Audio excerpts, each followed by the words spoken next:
Good morning, everyone. It's Kurt from Simcoe Plastics, the good guy in plastics, coming to you from, of course, my favorite playground, the Barrie Yacht Club in Barrie, Ontario, Canada. It's still a beautiful place even in the middle of winter, despite no boats being in. The scenery's gorgeous. We had a beautiful snowfall yesterday, and it's just beautiful being down here. So this is part three, this video, part three of a three-part series that I wanted to do to address why plastics have become such a predominant or prevalent resource in virtually everything that we see in modern society. The first week I talked about plastic beverage containers, last week plastic bags. And plastic bags, interestingly enough, I did say that they were technically reprocessable, recyclable, but not many municipalities actually offer the capability of doing so. I did a little bit of research, and Waterloo County, so Waterloo, Ontario, the birthplace of the municipal Blue Box program, actually do accept plastic bags in their Blue Box.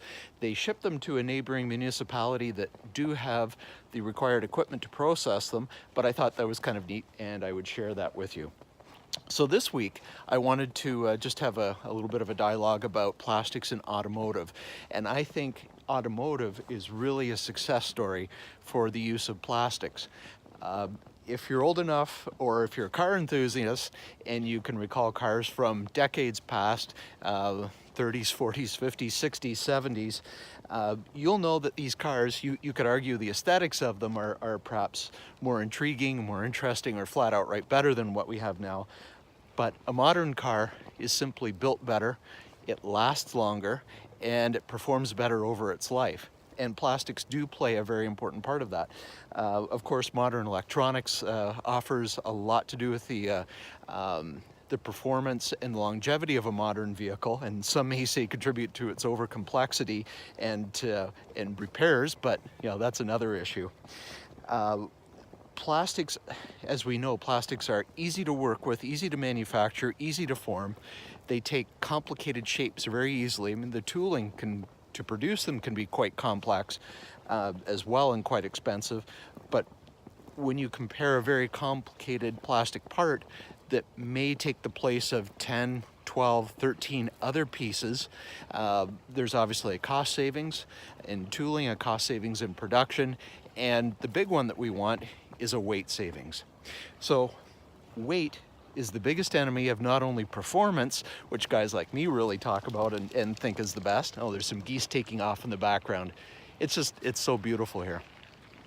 So weight is the enemy of performance, but it's also the enemy of economy. And fuel economy and, of course, CO2 emissions are hand in hand with that, are major issues as we face global warming and climate change. So plastics, even though from a recycling standpoint, they do get a bit of a bad rap because we're not managing the resource well enough, they enable modern transportation to be as good as it is. And if you recall, I know I'm jumping around a little bit, but a lot of older cars suffered from rust. And that's one thing where plastics really excel, where certain body panels can be fabricated out of plastic instead of metal, or there can be plastics used in applications such as fender liners, inner fender liners that stop water from splashing into the car from up above and rusting body panels from the outside of the car in, which I've owned cars where that was a problem.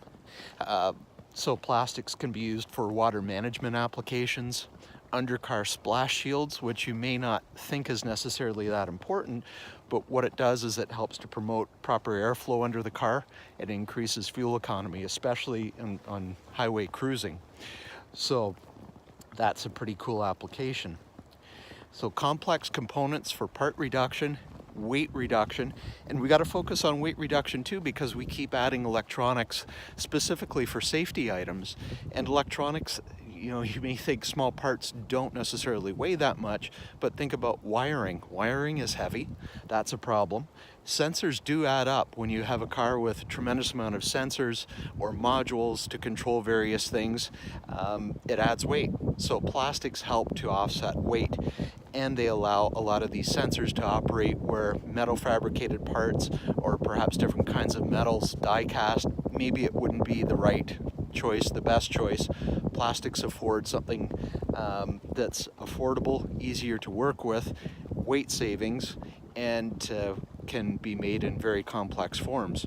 So again, you know, plastics really do a lot for us in the automotive sector. Now I'm going to try and turn around here and hopefully everything works. I'm still getting the handle of the getting the hang of this new gimbal for the phone. So a little bit about weight savings, some cost savings, and the auto industry was really the beginning of recycling in many respects. I'm sure most of you know that you know, car wrecking yards, junk yards as they're sort of commonly known, where old cars go to die, that's really recycling in its purest form. Cars are picked clean until there's nothing but a carcass left. The carcass is crushed and it's sent for smelting and, you know, turned into fresh metal for whatever the next life cycle is. So plastics in automotive, I think, is a big plus. So many reasons. It promotes recyclability at the vehicle's end of life. Some of the safety standards that we meet for interior occupant safety as well as exterior can only be done with the use of plastics. So I think there's really a lot to celebrate.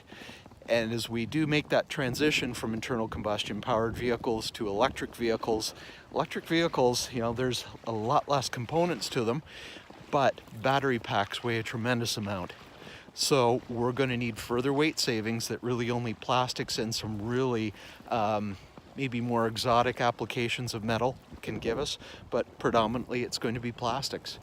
And as much as I'm a car enthusiast and I'll miss the sound of engines rumbling, electric or hybrid or something along those lines, it is the future, and we need to get used to it and embrace the use of plastics again in that type of transportation. And that's really all I wanted to say. Please keep an open mind about the use of plastics, but do use them responsibly. Please avoid the single-use stuff whenever you can. It's not doing anyone any favors.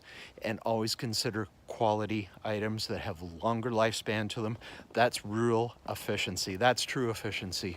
When you can get something maybe paying a little bit more but last 10 times longer, that's what we have to do. So thanks for watching. I really appreciate it. Please like and subscribe.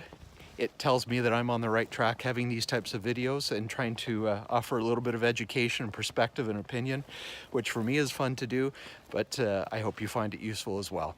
So until next week, get out there and protect your playground. Kurt Staley, Simcoe Plastics. Talk soon.